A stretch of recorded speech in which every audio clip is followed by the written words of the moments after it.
Serious, what are some unethical life hacks? NSFW. Can't write a good job application or CV? Post a job advertisement on those free websites for a position in the area you are interested in entering. Have random people apply to your fake job advertisement and use those CVs to create a master CV for yourself. Pro tip. Make sure you're comfortable delivering a job performance that your CV's stated skills and experience imply. There's no faster road to losing all credibility than having people suggest you lied on your resume. Source. I've seen this happen more than I would reasonably expect. Fake it till you make it. Had a friend who lied and said he knew SQL. He didn't and they didn't test him. Took his word and he got hired. During the job, he just googled everything when he was given SQL assignments. Now he knows SQL. Learned from a homeless person on the bus. Asterisk. Put on your best suit. A.K. Least disgusting suit. If you're a hobo. Show up at funeral homes and act like you knew the deceased. Have free cake. That right there is knowledge they don't teach in schools. Have affairs with realtors. They have keys to empty houses all over town. Dated a real estate agent. Banged in so many houses. Try to tell a few lies. But do it really poorly. Confess to being a terrible liar. Do this periodically for things that don't matter. Actual lies go undetected. Did this with my family unintentionally and now my parents always believe me. Download the crappy watermarked low-res image that iStock gives for free. Upload that in Google's image-based search and find many people hosting the high-res. Also, I've found that tin eye, a hard hat, safety vest, and white truck can give you access to most places. Ex-city work trucks work especially well if the city logo has been removed in a clean way.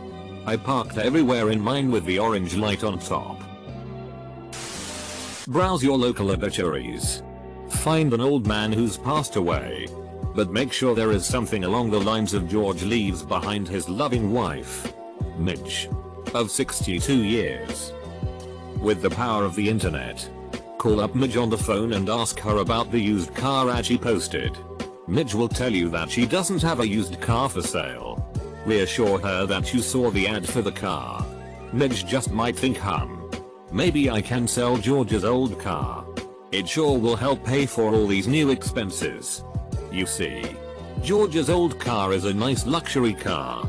Driven with the care and frequency that only an 87-year-old can give. Now you can go buy a practically new luxury car on the cheap. Can confirm that this works. My buddy's grandma got ripped off exactly this way earlier this year after her husband had died. She sold his Jaguar, can't remember the model but it was worth well over 50k, for 5k to some dude who contacted her just after her husband had deceased. If you are married and interviewing for a position that requires travel, lose that ring. And watch out for the ring tan line. If you aren't married and interviewing for a stable job, put on a wedding ring. If you have any close friends with kids, take some pics with them. If anyone questions you about the wife, just start looking like you are going to cry. No one will ask again. Having a family makes you a little less vulnerable to downsizing and gives you some great excuses for missing work. Hungover? Kid sick? Have to go to the hospital because a hooker jammed a clit stim up your ass? Kid sick? Have to go to the hospital because a hooker jammed a clit stim up your ass? Use self-checkout lanes to buy expensive Honeycrisp apples. But tell the computer they are only bulk cheap apples. Comma. Just go find the rolled oats in the bulk aisle. Memorize its clue code. Then anything that requires being weighed is suddenly rolled oats at checkout. You're thinking too small. Except if it's same for same you have deniability if caught. On Craigslist or Armslist, or any other classified site, find an item you want. Lowball the person from several different emails. Then send them a reasonable, but still below asking value, offer at them from your real email. After being lowballed all day, they'll jump at your real offer. Me and my buddy do this. He'll ask about the item and lowball. And get denied. Then he'll ask me to email or call someone and ask about the item and ask even lower. Roughly the same. Or higher than his lowball. After I build the seller's interest, I stop responding and they normally want to sell it bad enough to the point where my buddy will see if the person still has it and they come down on the price enough for my friend to buy it. There are flaws to this and it doesn't work all the time. But if it's something we want that bad, we'll suck it up and buy it outright instead of trying to find a steal. Whenever you go to buy a car, the sales guy will always give you that sheet that itemizes the charge and everything on it with the OTD price. That's the sheet that you sign when you agree on the price. What you do is take that sheet. Tell them you'll need to think about this. Do whatever you can. But take that sheet with you. Then scan that sheet into your computer. OCR that. Change the numbers around to something you want that is reasonable. Make sure your math is right. Print it out. Bring it to another dealership and negotiate from that fake invoice. If you are meeting someone through Craigslist, ask them for their address first. Then go to Google Maps and pick a city the same direction, but twice the distance from their address. Tell the person from Craigslist you will meet them halfway. But in actuality they are coming to you, because you live way halfway would be. Another nifty life hack. Don't give people you just met on Craigslist your address. Nobody is going to question your presence at a hotel's continental breakfast as long as you look okay. Confidence is everything. You can make serious cash doing other people's homework for them. Made good money doing this in college off of one guy too lazy to do anything. He'd call me for answers to questions at any hour and I'd pick up. Find the answer. Call back. $10 per call. $20 if it was after midnight. He always was good for it. The best part is he asked basic, that I could Google in 10 seconds. Sometimes it was more in depth. But it never took much effort. I love rich dumb kids. So I guess this subject ties into a life lesson my grandma taught my mom. Growing up there has always been this big ass artistic rendition of a map of South America hanging up on our wall. I guess the story of it was that it was originally at some gallery and my grandma just walks up to the goddamn wall, picks it off, and walks out calmly without hesitation. She told my mom that you could do anything as long as it looks like you know what you're doing and nobody will question it.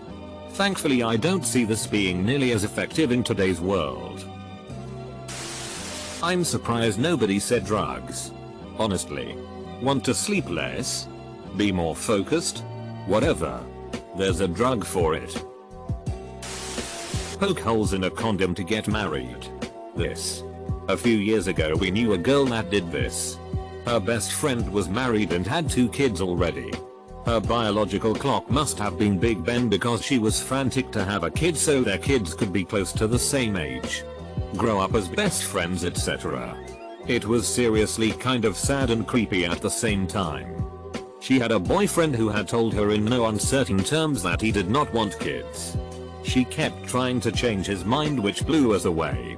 We told her point blank, if he doesn't want them and you do, you need to reevaluate the relationship. She actually agreed and we were all convinced she was going to break it off because there is no way she would compromise on wanting kids. Her solution to the dilemma in her mind was to poke holes in the condoms she kept at her house. She honestly could not understand when her best friend told her she needed professional help. She didn't see it as trapping him and actually tried to debate that what she did was perfectly acceptable. When the boyfriend found out he went ballistic and noped her out. TL. Dr. Crazy Girl pokes holes in condoms and can't understand why that's bad. Crazy. Building structures aren't as impenetrable as you might think. If a building has a composite shingle roof, you can typically just remove the shingles and cut through the backing underneath, usually plywood. In an unrelated note, alarm systems rarely monitor roofs. Also, if you're in a room with walls made of drywall, you're never really trapped. You can cut through the drywall and go through the wall itself. You know, if needed. When you buy a laptop or desktop, buy a warranty that includes accidental damage. Near the end of the warranty term, run Linpack or Firmark and block the exhaust vent. Leave it like that for a few hours and you'll get irreparable hardware damage. File a warranty claim and get a new laptop. The best part is there's no evidence of hardware tampering because you never even opened the case. Former Best Buy employee. I always told friends and customers to just drop the laptop down a flight of stairs. 95% of the time any screen damage is auto replacement. And 3+ years after purchase, you get store CR. Asking for a cup to get water and instead filling it with a fountain drink. I see people do this all the time when I go to Chipotle. After minutes of scientific research, I've determined that this works because the people who work at fast food restaurants just don't give a. Put an ad in Craigslist for road maintenance workers for hire, promising an excellent but believable hourly wage for the area. Request that the recruits wait near a bank right at the time you intend to rob the bank. Instruct the recruits to wear yellow vests, safety goggles, and a respirator mask, and preferably a blue shirt. Show up in the same attire and execute your robbery in G. And he escaped in an inner tube floating down the river. So badass. In like a funny stupid kinda way. Although he should have passed the cash off to a friend and pretended to be one of the dupes. Buy TV at Walmart. Return TV to Walmart before 2 weeks. Come back in few days and buy said TV as open box item at a discount. Have to pay cash for at least one of the transactions, preferably both. Always have a picture of babies, young children on your desk wallet and mention your youngsters in passing when engaging in casual work conversation. By doing this, you'll get all the advantages of an employee who has children. It not immediately being assumed that you're working holidays. Being able to leave early once in a while to pick up the kids from X. An easy conversation point when schmoozing with clients. And various other social benefits, without actually having them. This trick can also be applied to carrying a pack of cigarettes on you because smokers are allowed at least 3-4 smoke breaks a day while non-smokers are afforded no such equivalent. Here is what I have done at places I have worked at. Say that your workplace has a TV or electronic device you would like to have. If you have the opportunity, you take it apart and disable it so that it won't turn on. Management will replace it and throw the old one in the trash where you can retrieve it and reconnect it so that it works. When I worked if you are still in high school, middle school, buy candy and snacks at your local dollar value store and then take them to school and sell them for 2 to 3 times what you paid for them. Most of these kids get their money from their parents daily and have no idea the value of what they are buying. Look for sale candies that are between 10 and 33 cents and name brand. Selling store brand Pop-Tarts as name brand Pop-Tarts can also work surprisingly well. I used to make about 10-15 bucks a day doing this back when I was in high school, and the teachers rarely care unless you're disrupting class by selling them. Alternatively, wait for your school to do one of those chip sale for X reason things where kids sign up to sell X amount of chips. Then sign up for that. Sell your first batch. Then proceed to refill said batch with the snack pack chip bags you can get at any Walmart or grocery store. This can range anywhere from a 100% to 200% profit depending on if your school marks up the price of each bag to secure their cut. It's only unethical if you consider supply and demand economics unethical. Applying for a new loan and have troubled CR. If you have an older apartment building where cable was installed after the building was built, then there is likely cabling conduit that runs vertically on the outside of the building, usually by the balcony. Pop it open and put in a splicer. Thank your neighbors for free cable TV. Warning: this falls under the net. No electronic theft act. It is a federal felony. Well, he did say unethical. Try travel hacking. You essentially sign up for CR. Download the MCD app. There are always coupons on there. But the best one you get when initially downloading it is a free large sandwich with any purchase. You're supposed to click redeem when you use them, but the employees never check, so you can keep reusing it. Buy some fries and a sweet tea, and a combo that costs around $7 normally is now just a couple bucks.